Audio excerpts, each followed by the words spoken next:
agenda kita memenuhi undangan Musrenbang tahun 2025 dan 2045 berkaitan dengan RPJPD dan RKPD. Tentu bagian daripada penyelenggara pemerintah daerah bahwa DPRD itu harus memberikan pokok-pokok pikirannya yang tergabung termuat di dalam Musrenbang tersebut. Hasil kerja anggota DPRD turun ke bawah dalam rangka reses, banyak sekali aspirasi yang mesti harus kita sinkronkan dengan pemerintah daerah untuk diakomodir Bapeda dalam hal program perencanaan pembangunan ke depan. Karena kita sebagai wakil rakyat harus menyampaikan apa yang menjadi aspirasi masyarakat. Banyak problem berkaitan dengan masalah seperti persoalan kelangkaan pupuk, persoalan tentang administrasi kependudukan KK dan KTP, persoalan jalan yang sangat hari ini kita bisa lihat bersama bahwa di daerah pertanian, jalan lingkungan, banyak sekali jalan-jalan yang mengalami kerusakan. Nah, ini harus kita sinergikan dengan pemerintah daerah agar aspirasi hasil reses itu dapat tersalurkan dengan baik dan dapat terakomodir sama-sama kita bahas di tingkat pemerintah daerah. Itu hasilnya. Bagi kami sebagai wakil rakyat itu harus turun ke bawah dalam agenda reses yang diatur di dalam MD3. Nah, ketika kami reses, ada beban mental yang nggak bisa kami pungkiri dan beban moral yang nggak bisa kami hilangkan.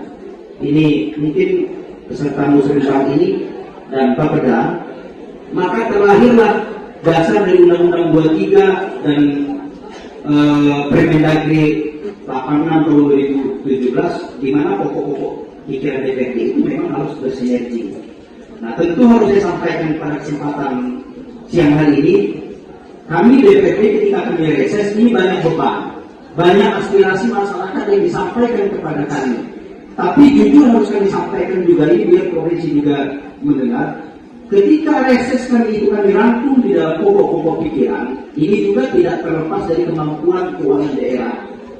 Berkaitan dengan banyak sekali keluhan masyarakat yang harus kami sampaikan melalui pokok-pokok pikiran. Karena memang ini memang adalah yang dituntut dalam undang-undang seperti yang kita lakukan hari ini, yaitu Musrenbang RPJPD tahun 2025-2045.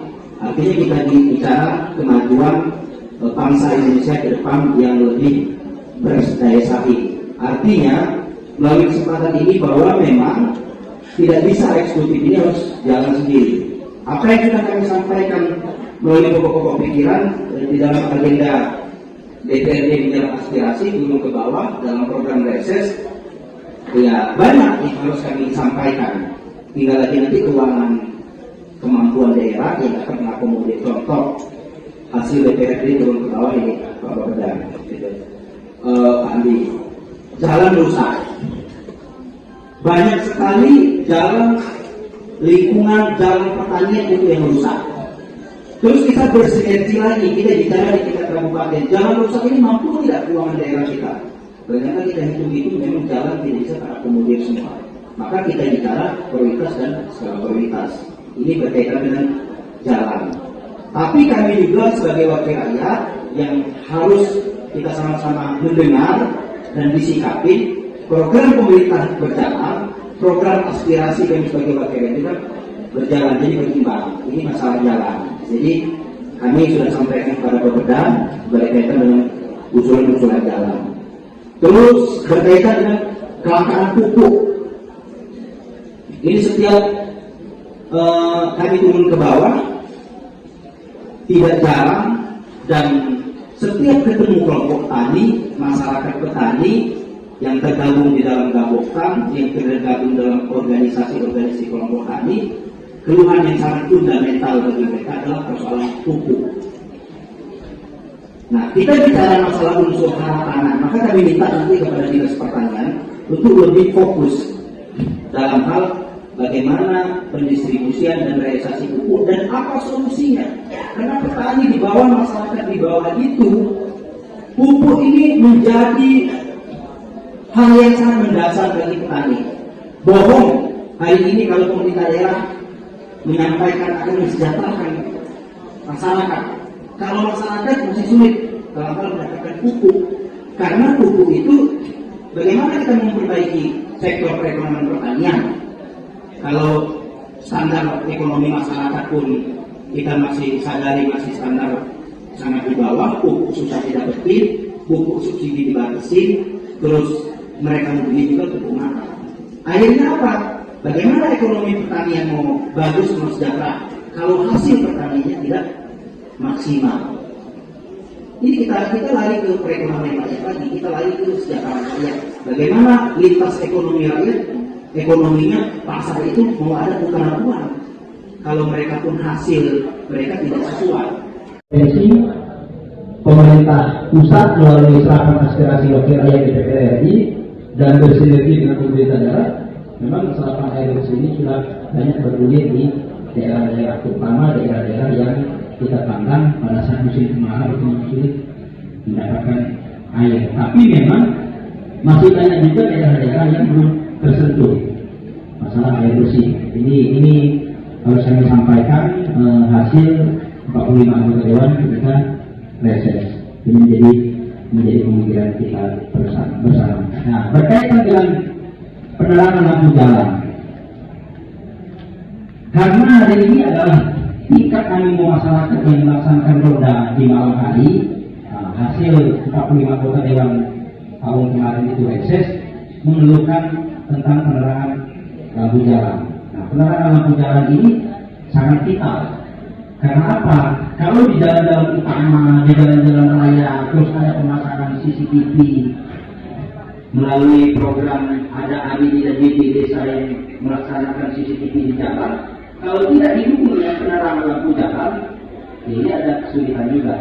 Makanya menjadi pemikiran kita bersama, mungkin nanti dinas perhubungan dapat bersinergi untuk memaksimalkan masalah penerangan di lampu jalan. Ya mungkin ini salah satu materi pokok-pokok pikiran kita dari DPRD. Terus berkaitan dengan BPJS. BPJS ini Ibu Kadis Gundamannya. Ketika kami turun ke bawah, yang kami dengar dan kami tampung aspirasi, terus kami mencatat bukan hanya ketika kami reses, karena mayoritas anggota DPRD ini berada di daerah masing-masing, apalagi rumah mereka kalau di desa itu pasti bersanding erat dengan masyarakat. Persoalan yang sering ditemukan oleh wakil rakyat, terutama saya juga sering mendapatkan keluhan adalah BPJS yang mati. Nah, ini perlu kita sosialisasikan. Jadi kalau dinas kesehatan dan dinas sosial, kita tuntut bagaimana sih punya kemampuan terobosan untuk memberikan informasi dan kenyamanan ketika masyarakat ini menggunakan kartu BPJS-nya, terus BPJS itu mati. Coba kita berikan pelayanan dalam hal laporan secara online, atau kita buat aplikasi, silakan masyarakat melapor kepada dinas sosial atau dinas kesehatan pelayanan bagaimana memudahkan yang namanya BPJS mati. Karena kasihan, ada masyarakat hamil umpama, terus ada masyarakat yang masa kritis, mereka kecelakaan. Kan kita nggak tahu, namanya penyelenggara pemerintah ini harus hadir dan siap tanggap kepada keluhan masyarakat. Tiba-tiba mereka berobat, BPJS masyarakat itu mati. Terus birokrasi antara dinas kesehatan sosial dan BPJS tidak ada kontrol. Ini harus menjadi pikiran kita bersama. Kadang-kadang dari sisi kemanusiaan, saya membantu masyarakat yang tidak berbohong. Kita tidak menipu, apalagi kita mau kepentingan sendiri atau pribadi. Masyarakat itu kesusahan, BPJS mati, kita minta tolong dimudahkan oleh BPJS. Kadang-kadang mereka masih berbelit-belit. Ini jadi pikiran kita bersama dinas kesehatan. Ini persoalan yang pemerintah harus adil, harus tangkap. Bila perlu buatkan aplikasi lah. Jadi cepat, nggak usah birokrasi yang masyarakat harus bertemu, masyarakat harus urus. Namanya kita pelayanan. Ini kritik dan menurut kami ini sangat persoalan yang mendasar karena ini kebutuhan real masyarakat dan kami jumpai bukan satu atau dua orang dan saya yang bantu masyarakat seperti itu.